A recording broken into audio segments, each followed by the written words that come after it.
నమస్కారం. పరాభవ సంవత్సర తమిళ నూతన సంవత్సర శుభాకాంక్షలు. చారిత్రక పరిశోధకుడు డాక్టరేట్ మునైవర్ మహాశివనాడి జ్యోతిష్యుడు ఆ శివసామి మాట్లాడుతున్నాను. ఈ పరాభవ సంవత్సరానికి సంబంధించిన 12 రాసుల గురించి మాత్రమే ఇప్పుడు చూడబోతున్నాము. ఈ 12 రాసుల యొక్క ఫలితాలను విడివిడిగా మహాశివనాడి నుండి సేకరించి రాసి మీకు ఇప్పుడు నేను ఇవ్వబోతున్నాను. ఈ విశ్వం నవగ్రహాల ఆధారంగానే నడుస్తోంది. వేదాల నుండి పుట్టిన జాతక ఫలితాలకు 4,50,000 పద్యాలు, పాటలు ఉన్నాయి. సర్వమూ తెలిసిన సహదేవుని వల్ల మాత్రమే ఆ ఫలితాలను చాలా ఖచ్చితంగా చెప్పడం సాధ్యమవుతుంది. కానీ ఒకే ఒక రాశిని, అంటే ఒక రాశిని మాత్రమే బేస్ చేసుకుని తన పూర్తి ఫలితాలను చెప్పడం అనేది అసాధ్యమైన పని. అలా ఒక రాశి ఫలితాన్ని చెప్పేవాళ్ళు వాళ్ళ అనుభవాన్ని బట్టి, గోచారాన్ని బట్టి కొంచెం ఫలితం చెప్తారు. అది మనకు జీవితంలో కొంతవరకు సరిపోవచ్చు. కానీ ఇప్పుడు మీరు వినబోయేది మహాశివనాడి నుండి, అంటే మునుల చేత వ్రాయబడిన మహాశివనాడి నుండి సేకరించి రాసి మీకు నేను చెప్పబోతున్నాను.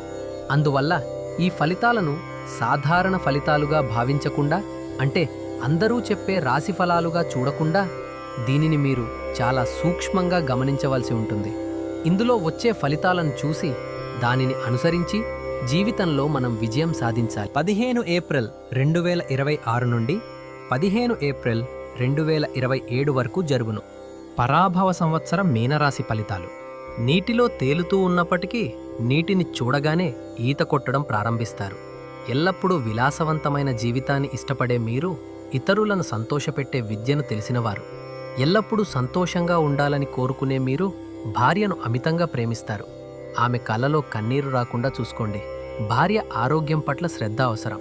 ఏలినాటి శని ప్రభావం వల్ల కొంత క్లిష్టమైన పరిస్థితులు ఉన్నప్పటికీ వాటిని తట్టుకుంటారు. కొత్త బాధ్యతలు, కొత్త పెట్టుబడులు, కొత్త ఖర్చులు వచ్చినప్పటికీ ఎలాగోలా కష్టపడి వాటిని సమర్థించుకుంటారు. ఆరోగ్యం పట్ల శ్రద్ధ అవసరం. మానసిక ఒత్తిడిని దూరం చేసుకోవడానికి మిమ్మల్ని మీరు చురుకుగా ఉంచుకోండి. మంచి సంగీతం, మంచి వ్యాయామం, మంచి నడక చాలా చాలా అవసరం. కడుపు, నరాల సమస్యలు తలెత్తినప్పటికీ వాటికి సరైన సమయంలో మందులు తీసుకోండి. భవిష్యత్తు గురించి ఆలోచించకుండా వర్తమానాన్ని ఎదుర్కోవడానికి మార్గాన్ని వెతకండి. తన సొంత తెలివితేటలతో శత్రువుల కుతంత్రాలను జయించే శక్తి కలిగిన మీకు సహనం చాలా చాలా అవసరం. ఎక్కువ పని, వ్యాపార భారం, ఉద్యోగంలో అకస్మాత్తుగా ఆటంకాలు ఏర్పడినప్పటికీ సుబ్రహ్మణ్య స్వామిని ఆరాధించటం ద్వారా విజయం సాధిస్తారు. తోబుట్టూలు, స్నేహితుల వల్ల మోసపోయినప్పటికీ జాగ్రత్తగా ఉండి తప్పించుకుంటారు. వారితో వాదించకుండా ప్రేమతో మెలగండి. వ్యాపారంలో ఉన్న మందగమనం మారి ఇష్టం లేని స్థానచలనాలు ఏర్పడినప్పటికీ సొంత తెలివితేటలతో జీవితంలో విజయం సాధిస్తారు. అప్పుడప్పుడు శనివారాల్లో వికలాంగులకు అన్నదానం చేయడం, ఆంజనేయ స్వామిని ఆరాధించడం, తిరుచెందూరు వెళ్లి మురుగన్ని పూజించడం శుభ ఫలితాల్నిస్తుంది. వీలైతే అరుపడై వీడు సందర్శించిరండి. అప్పుల భారం తగ్గుతుంది. పిల్లల విషయంలో విద్య, వివాహం అనుకూలిస్తాయి. విదేశీ ప్రయాణం విజయవంతం కావటానికి అవకాశం ఉంది. గురు ఉపదేశం పొందడం, మంత్రాలయం, షిరిడీ వంటి జీవ సమాధులను దర్శించుకోవడం మరియు వాహనాలలో ప్రయాణించేటప్పుడు చాలా జాగ్రత్తగా ఉండడం మంచిది. అప్పులు, ఆర్థిక లావాదేవీలలో జాగ్రత్త, నిదానమైన మాట తీరు అవసరం. ఆత్మవిశ్వాసాన్ని పెంపొందించుకుని జీవించటానికి ప్రయత్నించండి. అప్పుడప్పుడు కౌన్సిలింగ్కు వెళ్ళి రావడం మంచిది. కనక పుష్యరాగం రత్నాన్ని ధరించి కీడు నుండి తప్పించుకోండి. తిరునల్లారు, తిరుక్కొల్లికాడు వంటి పుణ్యక్షేత్రాలను సందర్శించడం కూడా ప్రత్యేకతనిస్తుంది. ఇంటి ముంగిట పున్నాగ చెట్లను పెంచి ప్రకృతి అనుగ్రహాన్ని పొంది జీవితాన్ని ప్రశాంతంగా మార్చుకోండి. గురువుగారి ఆశీస్సులు మిమ్మల్ని అనుసరించడం, వారి ద్వారా మీరు నడిపించబడటం అనేది మీ మనస్సును మీరు ఆత్మపరిశీలన చేసుకోవటం ద్వారా తెలుసుకుంటారు.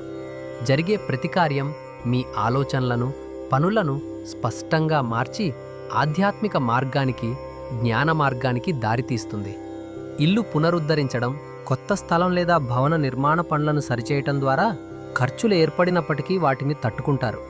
ఆహార నియంత్రణ కూడా కుటుంబ సభ్యులకు మేలు చేస్తుంది.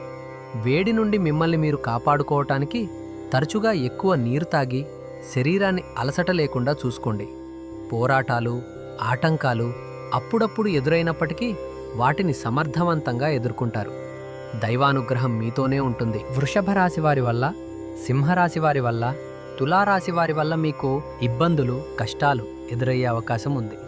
ఈ రాశుల వారు మీ కుటుంబ సభ్యులే అయితే వారితో వాదించకుండా సర్దుకుపోవటానికి ప్రయత్నించండి. చిత్త, స్వాతి, విశాఖ నక్షత్రాలు వచ్చే రోజుల్లో చాలా జాగ్రత్తగా ఉండాలి. వాహనాలపై వెళ్ళేటప్పుడు మరియు కాలినడకన వెళ్ళేటప్పుడు కాలు జారకుండా చూసుకోండి.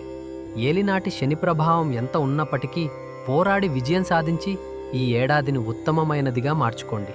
ఆత్మవిశ్వాసం మీకు తోడున్ననివ్వండి. నా ఉద్దేశం ఏంటంటే, ఈ ఫలితాలు మీరు మాత్రమే అనుభవించకుండా అందరికీ, మీ స్నేహితులకు మరియు మీ బంధువులకు దీన్ని షేర్ చేసి వాళ్ళు కూడా మేలు పొందేలా చేయండి.